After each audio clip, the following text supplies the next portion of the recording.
اب اپنی گفتگو کو سمیٹتے ہوئے ایک حدیث پڑھتا ہوں، ایک ہی حدیث پڑھتا ہوں، تھوڑی لمبی حدیث ہے. نماز پڑھنے سے اللہ ملے، نماز پڑھنے سے جنت ملے، نماز پڑھنے سے ہر نعمت ملے. نہیں پڑھو گے کیا ہوگا؟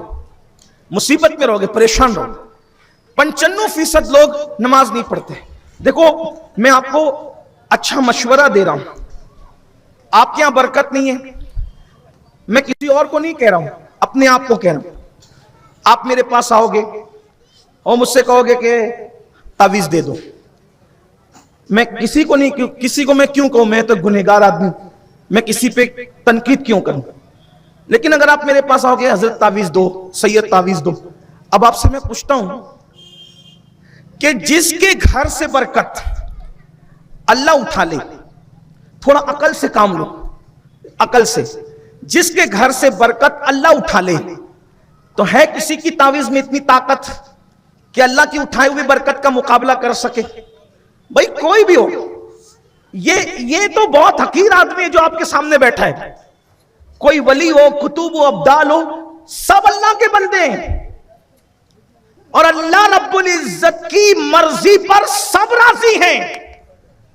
ولی کو ماننے کا یہ مطلب نہیں کہ ہم اہل سنت یہ کہتے ہیں کہ اللہ جو نہیں چاہتا ولی چاہتا ہے. استغفر اللہ، ایسا کبھی نہیں ہو سکتا. ولی اللہ کی مرضی کے خلاف کبھی نہیں جاتا.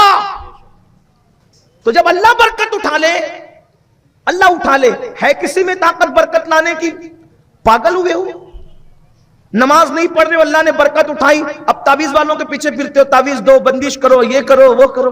میرے بھائی، نمازی آدمی بھی تمہارے گھر میں برکت نہیں لا سکتا، نمازی آدمی کا تعویذ بھی برکت نہیں لا سکتا، کیونکہ آپ نے نماز چھوڑی، اور اللہ نے کہا کہ بے نمازی کے گھر سے میں برکت اٹھا لوں گا. اٹھا لوں گا تو اٹھا لوں گا، وہ اللہ ہے، وہ مالک ہے، مختار ہے، وہ اٹھا لیا اس نے. اب کون برکت لا سکے گا؟ کوئی نہیں لا سکے. مشہور بات ہے، سچی بات، سچ بات بری لگے تو آپ کو بری لگتی رہے،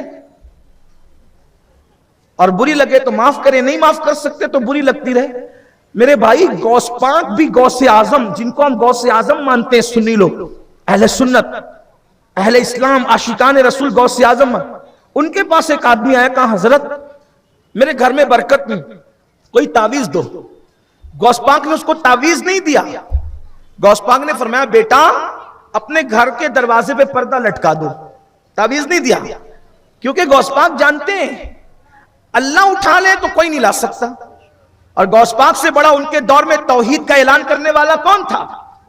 یہ ہم لوگوں پہ الزام ہے کہ ہم اللہ کے مقابلے میں ولیوں کو کھڑا کرتے. کیسے کھڑا کریں گے بھائیوں؟ بادشاہ کے مقابلے میں رعایا کیسے کھڑی ہو سکتی ہے؟ اللہ بادشاہوں کا بادشاہ ہے. جو ہم لوگوں کے بارے میں کہتے ہیں کہ ہم ولیوں کو اللہ کے مقابلے میں، اللہ کے مقابلے میں جو کسی کو بھی کھڑا کرے وہ کافر ہے. اللہ سے مقابلہ ہو ہی نہیں سکتا. لا رد لہ ولا مد لہ ولا مثل لہ ولا مثال لہ ولا جوا. اللہ کی کوئی مثل نہیں ہے، اس کی کوئی ضد نہیں ہے، اس کا کوئی مقابل نہیں ہے.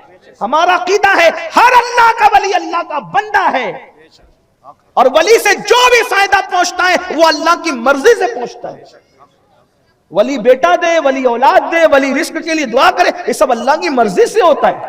اس کو ایک بات سمجھ لے صرف، چلے میں اس کو آسانی سے سمجھاتا ہوں. دیکھیے جب اللہ ہی سب کرتا ہے تو پھر اس کو ولی اللہ کی طرف کیوں منسوب کرتے ہیں ہم لوگ؟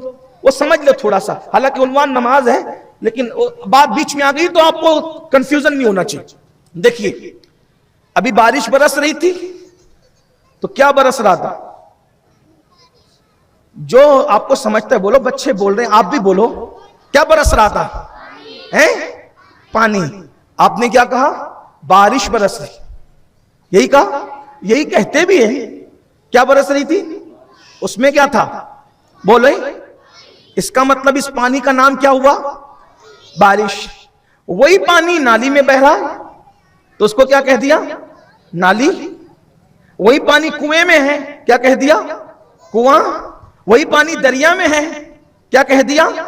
دریا. وہی پانی سمندر میں ہے، کیا کہہ دیا؟ اور وہی پانی بادل میں ہے تو کیا کہہ دیا؟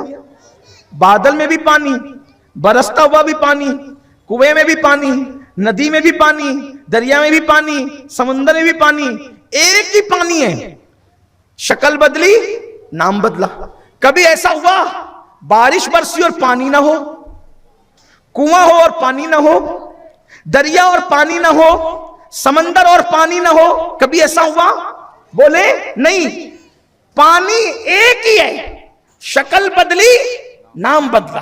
جب پانی نہیں بارش نہیں، پانی نہیں دریا نہیں، پانی نہیں سمندر نہیں، پانی نہیں کنواں نہیں، پانی نہیں نالا نہیں، پانی نہیں تالاب نہیں، مطلب ایک پانی ہے، پانی ضروری ہے، پانی کے بغیر کچھ نہیں، لیکن نام شکل بدلی نام۔ اگر ڈائریکٹ کوئی کام ہوا تو کیا کہتے ہیں؟ اللہ کی قدرت ہے، کرنے والا اللہ ہی ہے، لیکن بغیر کسی ذریعے سے ہوا تو کیا کہتے ہیں؟ اللہ کی قدرت ہے۔ لیکن ڈائریکٹ ہونے کی بجائے اگر وہ کسی نبی کے ذریعے ہو جاتا ہے تو کرنے والا اللہ ہی ہے، مگر نام بدل جاتا ہے، اس کو کہتے ہیں معجزہ ہو گیا۔ دیکھا، کر اللہ ہی رہا ہے، نبی کے ذریعے کر رہے تو کیا نام ہو گیا اس کا؟ معجزہ ہو گیا، لیکن کر کون رہا ہے؟ اللہ ہی کر رہے ہیں۔ اشارہ نبی کی انگلی کا ہے، اشارہ نبی کی انگلی کا ہے، اور علی مرتضیٰ کے لیے سورج آ رہا ہے تو کیا کہتے ہیں؟ نبی کا معجزہ ہو گیا۔ پلٹایا کس نے؟ اللہ نے۔ اشارہ کس کا؟ نبی کا۔ پلٹانے والی ذات کس کی؟ اللہ کی۔ کیا کہا؟ معجزہ۔ اب اگر وہی کام ولی سے ہو، کرنے والا اللہ ہی ہے، لیکن ولی سے ہوا تو کیا نام ہو گیا؟ کرامت ہو گئی۔ اب اس کو سمجھ لیں، بیٹا ڈائریکٹ مل گیا تو کہا اللہ نے دیا، قدرت ہے اس کی۔ نبی کی دعا سے ملا تو کہا نبی کا معجزہ۔ ولی کی دعا سے ملا تو ولی کی کرامت۔ بات سمجھے؟ دیا کس نے؟ اللہ ہی نے۔ شکل بدلی نام بدلا۔ اب بات سمجھ میں آئی؟ مطلب بلا تمثیل، جیسے پانی کے بغیر نہ بارش ہے، نہ دریا ہے، نہ سمندر ہے، نہ کنواں ہے، بلا تمثیل اللہ کے بغیر کچھ نہیں ہے، بس شکل بدلتی ہے، نام بدلتا۔ اب بات سمجھ میں آئی؟ تو ہم سے بڑا توحید والا کون ہے؟ لوگوں کو توحید سمجھنا چاہیے۔ تو بات اب سمجھ میں آئی؟ تو میں عرض کیا کر رہا تھا؟ توجہ، غوث پاک کی بارگاہ میں ایک شخص آگے کہتا ہے حضور برکت نہیں ہے۔ اب وہ غوث پاک تھی، فرمایا بیٹا اپنے دروازے پہ پردہ لٹکا دو۔ اچھا، وہ لوگ وہ کیسے پکے سچے مرید ہوتے تھے، پیر نے جو کہہ دیا، اگرچہ چنانچہ کنتو پرنتو کچھ بھی نہیں تھا، پیر نے کہہ دیا، جا کے لگا دیا دروازے پہ پردہ لٹکا دیا۔ اور خدا کا کرنا بغیر وظیفے کے، بغیر تعویذ کے، بغیر کچھ کیے ہوئے پردہ لٹکا، برکت شروع، برکتوں کا نزول شروع۔ آکے عرض کرنے لگا حضور یہ پردے کا راز کیا ہے؟ کہ آپ نے کہا پردہ لگا دو، پردہ لگا اور برکت آنے لگی۔ آپ نے فرمایا اللہ کے بندے، تو نمازی، تیری بیوی نمازی، تیرے بچے نمازی، لیکن تیرا گھر روڈ پر ہے، راستے پر ہے، تو وہاں سے جو بے نمازی لوگ گزرتے ہیں نا تو ان کی نظر تیرے گھر میں پڑتی ہے، اور جب بے نمازی کی نظر تیرے گھر میں پڑتی ہے تو وہ بے برکتی کا اثر تیرے گھر میں آتا ہے۔ تو ہم نے پردہ لگوا دیا، کیوں؟ تاکہ اب بے نمازی کی نظر تیرے گھر میں نہیں پڑے گی تو تیرا گھر بے برکتی سے محفوظ رہے گا۔ بھائیو آپ بتاؤ، یہ تو بزرگوں نے لکھا ہے اپنی کتاب میں، کہاں تک انہوں نے انصاف کیا، لیکن آپ مجھے بتائیں اگر بے نمازی کی نظر پڑ جائے تو برکت وہاں سے روٹتی ہے۔ جس گھر میں پورا گھر کے گھر بے نمازی ہو، اور پھر ہم کہاں جا رہے ہیں؟ بہنیں کہاں جا رہی ہیں؟ حضرت تعویذ دیجئے۔ میرے بھائیو تعویذ کا ایک اپنا اثر ہے، ایک اپنی تاثیر ہے اس کی، لیکن اللہ اگر برکت اٹھا لے تو تعویذ سے برکت نہیں آتی جب تک اللہ راضی نہ ہو۔ تو مسجد میں نہیں آؤ گے تو برکت کیسے آئے گی؟